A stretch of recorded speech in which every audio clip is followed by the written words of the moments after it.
Hola, mi nombre es Chaim Weisblut y este es el canal Creyente Racional. Este es el capítulo complementario al video sobre el científico que perdió su fe en el ateísmo.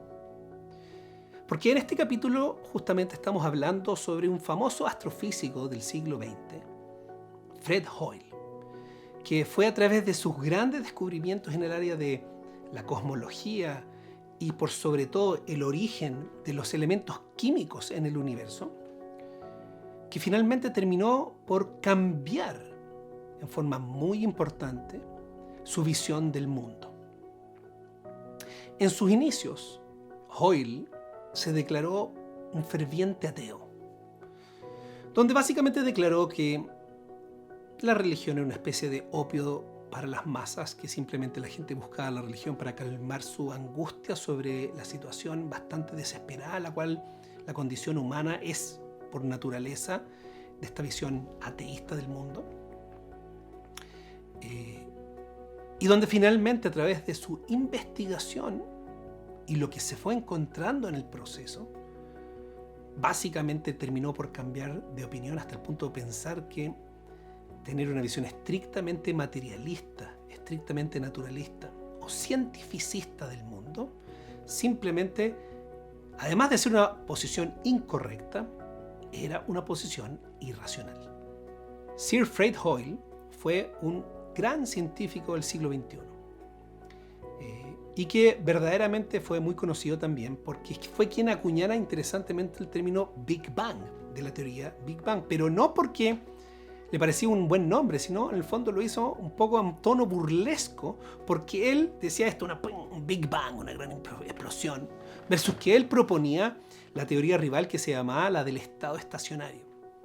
Y de hecho, parte de lo que buscaba él en su visión de esta teoría del estado estacionario era tratar de encontrar un modelo para el universo que no tuviera que referirse a un inicio, a un momento en que el universo tuvo que haber partido, tiempo cero. Eso simplemente era demasiado, tenía ribetes demasiado religiosos y demasiado bíblicos.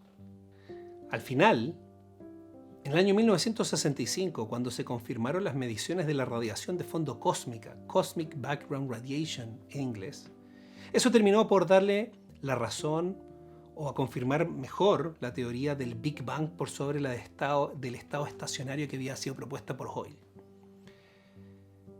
Sin embargo,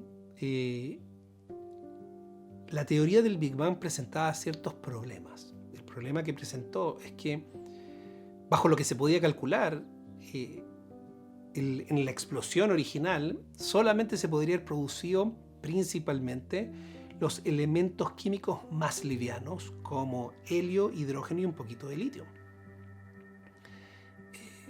Y de ahí surgió el gran misterio entonces de cómo surgieron todo el resto de los elementos químicos que abundan en la naturaleza. Fue en esta área donde Hoyle dejó su huella, hizo su gran aporte a la ciencia, que finalmente lo terminó por transformar en uno de los científicos más relevantes del siglo XXI. Y esto pasaba entonces, cómo se desarrolló todo un sistema, una teoría de lo que se conoció como la nucleosíntesis estelar. Nucleosíntesis estelar es un nombre más complejo para decir algo que se puede entender en términos más simples, que significa la forma como se fueron sintetizados, fueron creados los elementos y nucleosíntesis en las estrellas, estelar. Básicamente entonces lo que se postulaba acá y lo que se entiende hasta la actualidad es que fue las estrellas, que eran grandes bolas de fuego, de hidrógeno y de helio quemándose, finalmente con esas condiciones de temperatura, con esas condiciones de presión, generaba choques entre estos elementos más livianos para conformar con esos tremendos niveles de energía y de potencia nuevos elementos químicos que fueron los más pesados y que finalmente explotaban las estrellas en supernovas, y eso distribuía todos los elementos químicos necesarios para la vida hoy en día. Y uno de los grandes puntos y el gran desafío era encontrar una ruta, una vía por el cual se pudiera sintetizar el carbono. El carbono es el único elemento químico que al día de hoy se entiende que es capaz de producir cualquier forma de vida. Porque es el único elemento químico que es capaz de producir estas cadenas y que tiene las condiciones especiales para poder producir células, todo tipo de tejidos, todo tipo de, ya sea vegetaciones, etc. Y de ahí sale el nombre que hoy día se llama, toda la química que tiene que ver con el carbono se llama química orgánica y el resto de los elementos se llama química inorgánica. Hoyle sabía, era algún dato conocido, que había una sorprendente abundancia de carbono en el planeta Tierra y en la naturaleza. Sabía que era fundamental para la vida. Y sin embargo, no había una forma plausible de poder encontrar cómo en las estrellas se había sintetizado este elemento. Y el problema que tenían en ese momento los científicos es que todas las rutas que se estaban buscando para poder generar este elemento, el carbono, tenía que pasar por alguna estructura intermedia donde se iban chocando elementos de un protón, de dos protones, de dos neutrones, de masa de 2, 3, 4 neutrones, protones, etc. Y tenían que pasar por un estado de 5, lo que se llama 5 protones y neutrones, eso se llaman nucleones. Y eso se conocía como la grieta de los 5 nucleones, porque eran tan inestables esas estructuras de 5 protones y neutrones en total, que no había tiempo suficiente como para de ahí saltar al carbono, que tiene 6 protones y 6 neutrones, que son un total de 12. Hasta que finalmente Hoyle propuso una ruta que finalmente fue conocida como la triple alfa, donde básicamente helio chocaba para formar berilio y este berilio chocaba con el helio de vuelta para producir el carbono. Y aquí fue donde Hoyle hizo lo que fue un gran hito en la historia y se transformó en mucha fama. Básicamente dijo, mira, hay carbono, tiene que haber una forma como se produjo. El problema que Hoyle se dio cuenta es que al combinar helio con el berilio, hubiesen producido un átomo de carbono en un estado mucho más excitado energéticamente que el carbono que nosotros conocemos. Y aquí fue donde su persistencia y su personalidad lo ayudaron fuertemente. Dijo, tiene que existir este carbono excitado. Tiene una cantidad súper exacta de energía extra que tiene que tener este carbono excitado. Lo tengo calculado y tiene que ser que exista. Y ahora necesitaba confirmarlo experimentalmente. Entonces, en ese momento fue donde un colega de la universidad donde él trabajaba, William Fowler, que era un físico experimental, y hay muchos cuentos sobre cómo fueron esas conversaciones. El hecho es que finalmente Fowler accedió a buscar un experimento que pudiera comprobar la existencia de este carbono en su estado excitado y finalmente lo encontró y lo que se transformó en un evento de la historia de la ciencia tremendamente relevante, donde esta predicción fue una predicción teórica y de cómo debería funcionar el mundo que finalmente se vio confirmada en la práctica porque lo estaban buscando. Y así fue descubierto la ruta que había efectivamente este carbono excitado que permitía la creación finalmente del carbono 12. Este descubrimiento experimental fue lo que le significó a William Fowler finalmente ganarse el premio Nobel en el año 1983.